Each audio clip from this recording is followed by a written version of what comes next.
चलहो जहाँ जन्म लिए राम, गौवा के उनके अयोध्या बना। बहुत संघर्ष की बिरहा गाने के लिए। अब हम डरने वाले नहीं हैं। जब हम डर जाएंगे तो हमारे पीछे के लोग क्या करेंगे। 27% ओबीसी समाज के आरक्षण को हम 30% नहीं कर पाए। 4 बार बसपा की सरकार भी रही, 4 बार समाजवादी पार्टी की भी रही, और 1 बार जोगी जी बैठे पूरे आरक्षण को खत्म। मैं न हिंदू मानता हूँ न हिंदुस्तान मानता हूँ, क्योंकि हिंदू शब्द न कहीं ग्रंथों में न संविधान में है। और आज की राजनीति, भारत की राजनीति रोजगार हो गई।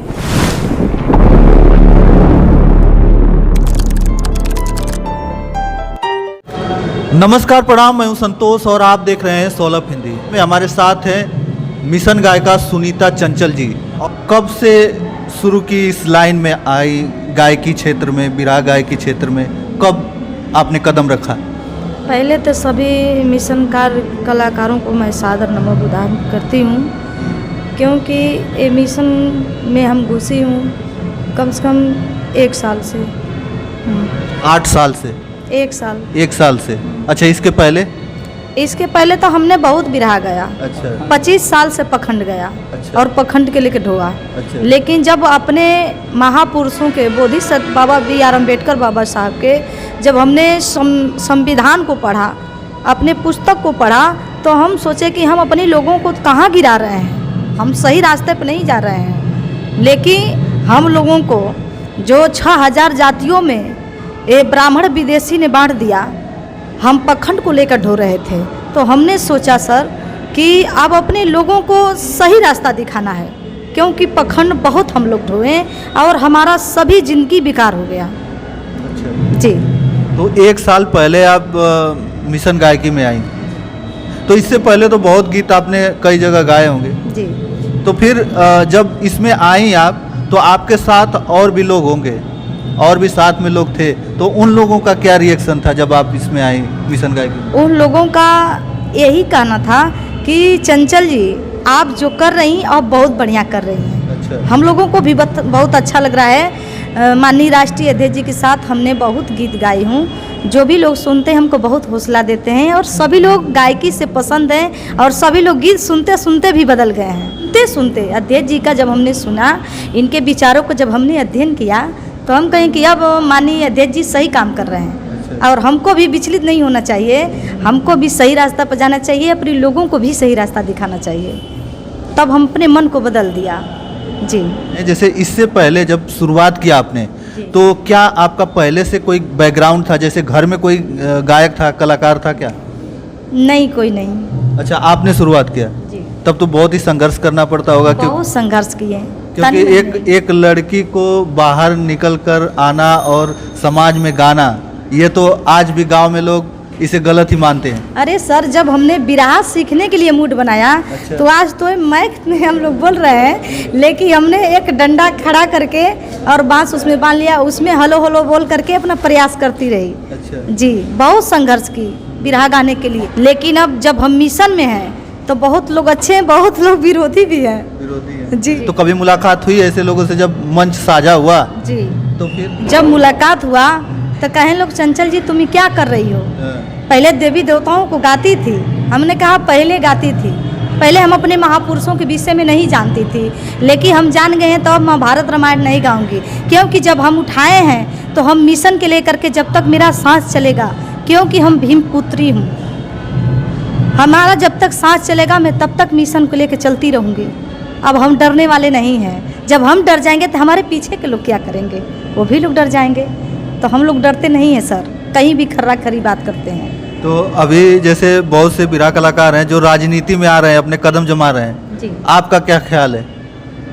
आप जैसे कि लोग आते हैं बिरहा राजनीति में, और हमारा ये विचार है कि हमको वो सब नहीं करना है। हमको केवल अपने बाबा साहब का जो अधूरा कार्रवाई है वो लेके चलना है। आज इस देश में सबसे बड़ा वर्चस्व हिंदू का है, और इस देश को हिंदुस्तान कहा जाता है, लेकिन मैं इसका कट्टर विरोधी हूँ। मैं न हिंदू मानता हूँ न हिंदुस्तान मानता हूँ, क्योंकि हिंदू शब्द न कहीं ग्रंथों में न संविधान में है, और ना ही हिंदुस्तान शब्द किसी ग्रंथों या संविधान में। संविधान में इंडिया एंड भारत है, हिंदुस्तान नहीं है। लेकिन ये लड़ाई जो बार बार चल रही है, हिंदू राष्ट्र, हिंदुस्तान, ये हमारे लिए सबसे गलत शब्द है। इन शब्दों को मैं बार बार लोगों से कहता हूँ, इस चीज़ को जानने का प्रयास करिए। हिंदुस्तान न है और ना ही हिंदुस्तान होगा, ना ही हिंदुस्तान हम कभी मानेंगे। और जो आज की राजनीति का मामला जहाँ तक रहा, राजनीति में वही व्यक्ति हमारे गुरु थे रामदेव यादव, वो गाया करते थे, काफ़ी जे झूठ बतियाई हो वह नेता कहाई। आज का राजनीतिक स्तर इतनी बुरी तरह गिर गया है कि नेता अपने लिए लड़ता है, अपने लिए जीता है, जनता के लिए नहीं। लेकिन राजनीति का मतलब है, बाबा साहब ने कहा था, जिसके मन में समता का भाव है, भारतीय राजनीति करने का उसको अधिकार है। तो समता का अगर भाव रहेगा तो कमीशन चोरी आपको करना नहीं मिलेगा। जब कमीशन नहीं खा पाएंगे तो आपके पास पैसा नहीं होगा, पैसा नहीं होगा तो आप राजनीति क्यों करेंगे। राजनीति एक सेवा का भाव है, राजनीति रोजगार नहीं है। इसलिए मैं राजनीति से दूरी बनाता हूँ। मेरा सीधा ध्येय है अपने जनमानस के लिए, अपने जनता के लिए, अपने शोषितों के लिए, अपने पीड़ितों के लिए, अपने अधिकार वंचित लोगों के लिए काम करना। राजनेता हालांकि अच्छा चीज़ है, लेकिन नेतागिरी बहुत कठिन है। और एक नेतागिरी वो है, किसी भी तरह से मैं जीत गया, मंत्री बन गया, मेरा बंगला हो गया, मेरा बच्चा मलेशिया पढ़ने लगा, एक स्वार्थी भाव है। लेकिन नेतागिरी जो कॉन्स्टिट्यूशनल वास्तव में जो नेता हैं, जो संविधान के सम्मान में नेतागिरी करते हैं, वो कभी राजनीति को रोजगार नहीं बना सकते। और आज की राजनीति, भारत की राजनीति रोजगार हो गई है। इसलिए मैं कह रहा हूँ कि राजनीति से मैं कभी अपने गीत को जोड़ता नहीं हूँ। पहले जोड़ता था, पहले सारे बीजेपी के मंच पर भी गाता था, सपा के मंच पर, कांग्रेस के मंच पर, लेकिन अज्ञानता थी। जब मुझे सत्य ज्ञान का आभास हुआ तब मैं कहा कि मैं अपने समाज के साथ धोखा कर रहा हूँ। वर्तमान सरकार ने हमारे संविधान को बौना कर दिया है। धीरे धीरे धीरे धीरे धीरे धीरे संविधान के सारे आर्टिकल को वो समाप्त कर रहे हैं। अब उनका पूरा कार्यक्रम है संविधान को बदल देना, और फिर वही गति आ जाएगी, गले में हांडी कमर में झाड़ू। और इसलिए मैं राजनीति से दूर नहीं रहूँगा तो मैं समाज की सही बात नहीं कर सकता। मैं पूरा चैलेंज करता हूँ। मैं पहले भी बताया हूँ कि बहुजन में, चाहे समाजवादी पार्टी में, कांग्रेस बीजेपी को तो छोड़िए, तो दोनों भाई भाई हैं। लेकिन पिछड़े मूल निवासियों की ये दो पार्टियां हैं, लेकिन दोनों पार्टियों में बड़े पैमाने पर ब्राह्मणों का प्रवेश है। और इसलिए मैं दोनों लोगों से दूरी बना के, अभी पीछे मेरा कार्यक्रम था आरा में, वहाँ रात में ही जब कार्यक्रम बंद हुआ 3 बजे, 2-4 चैनल वाले भाई गए, मुझसे कहे कि सर एक बात बताइए आप मुझसे कि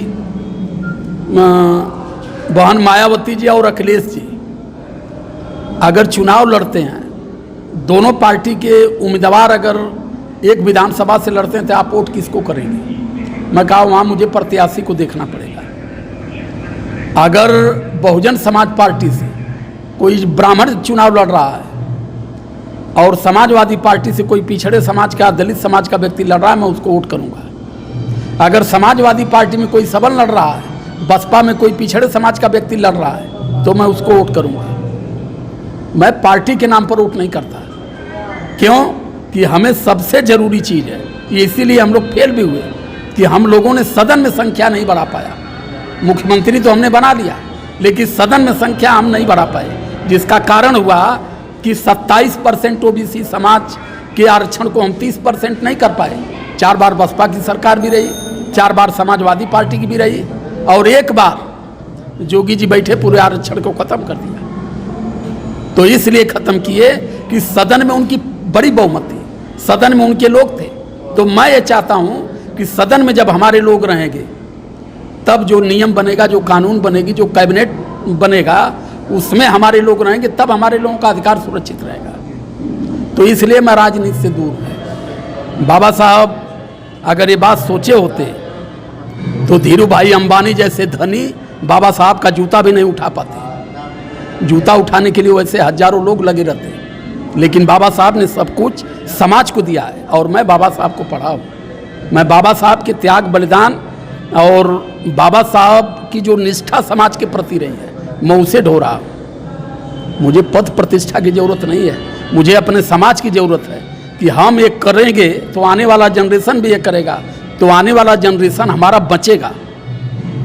अब तक तो संविधान की हैसियत रही कि हम लोगों का जीवन अच्छा चला, लेकिन अगर संविधान हट गया तो आने वाला जनरेशन हमारा बुरी तरह गुलाम होगा और बड़ी दुर्दशा होगी। इसलिए मैं राजनीति पर बहुत भरोसा नहीं करता। आपसे चाहूँगा कि एक गीत हो जाए जो जिस मिशन को लेकर आप चल रही हैं, उसी से मैं चाहूँगा, क्योंकि ये रामायण महाभारत से बोलूँगा तो आप सुनाएंगी नहीं। देखिए, हम भी समझ नहीं पाते थे। जब देव जी हमको बुलाए थे मिशन गीत की रिकॉर्डिंग करने के लिए, तो हम भी गाए थे पहले कि चलो हो जहाँ जन्म लिए राम, चलो हो जहाँ जन्म लिए राम, गौवा के उनके अयोध्या बनाम, गौवा के उनके अयोध्या बनाम, चलो हो जहाँ जन्म लिए राम। तो हमने इनको समझाया कि राम ओम के चक्कर में मत पड़ो। तब हमने कहा कि रानी हो चला बुद्धि के धाम, बुद्धि भजन से मिली आराम, रानी हो चला बुद्धि के धाम। कह सकते कि पाखंड गाती थी, क्या गाती थी, लेकिन 1 साल से मिशन गायकी में आई हैं और मिशन गा रही हैं, और आज हमारे बीच हमारे चैनल के माध्यम से अपने विचारों को इन लोगों ने रखा आपके सामने।